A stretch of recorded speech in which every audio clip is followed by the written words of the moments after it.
రేవంత్ రెడ్డి ప్రజల ఓటింగ్ మెథడాలజీని ప్రజలు ఇస్తున్నటువంటి నిర్ణయాన్ని మీరు తప్పుపడుతున్నారు. ఇది ప్రజాస్వామ్యాన్ని మీరు అగౌరవపరిచినట్టు, తెలంగాణ ఓటర్లను అగౌరవపరిచినట్టు.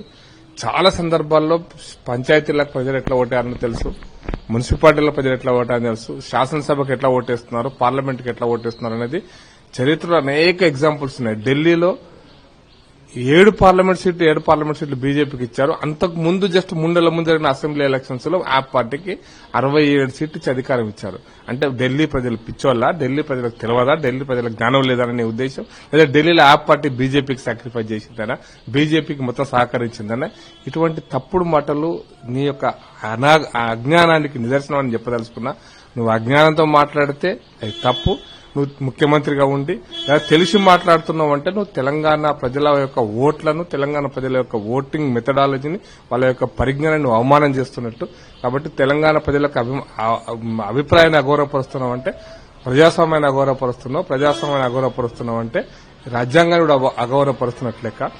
నీ యొక్క తెలియక చేసినా తెలిసి చేసినా రేవంత్ రెడ్డి గారు నువ్వు మాట్లాడుతున్న తప్పు. ఇటువంటి మాటలకి ముందు మాట్లాడకూడదని మాత్రం నేను హెచ్చరిస్తున్నానండి. అసదుద్దీన్ ఓవైసీ నిన్న మున్సిపల్ ఎలక్షన్ సందర్భంగా ఇచ్చినటువంటి మాటలు దురదృష్టకరమైనవి.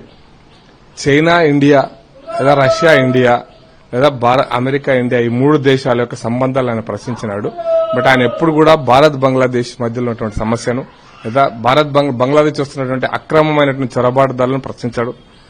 బర్మా నుంచి వస్తున్న రోహింగ్యా అక్రమ చొరబాటుదారులను ప్రశ్నించాడు. పాకిస్తాన్ యొక్క తీవ్రవాదాన్ని ప్రశ్నించాడు. ఎందుకంటే నువ్వు ఒక మత పిచ్చి కాడివి, నువ్వు ఒక మత పిచ్చిని నెత్తికెక్కినటువంటి వ్యక్తివి.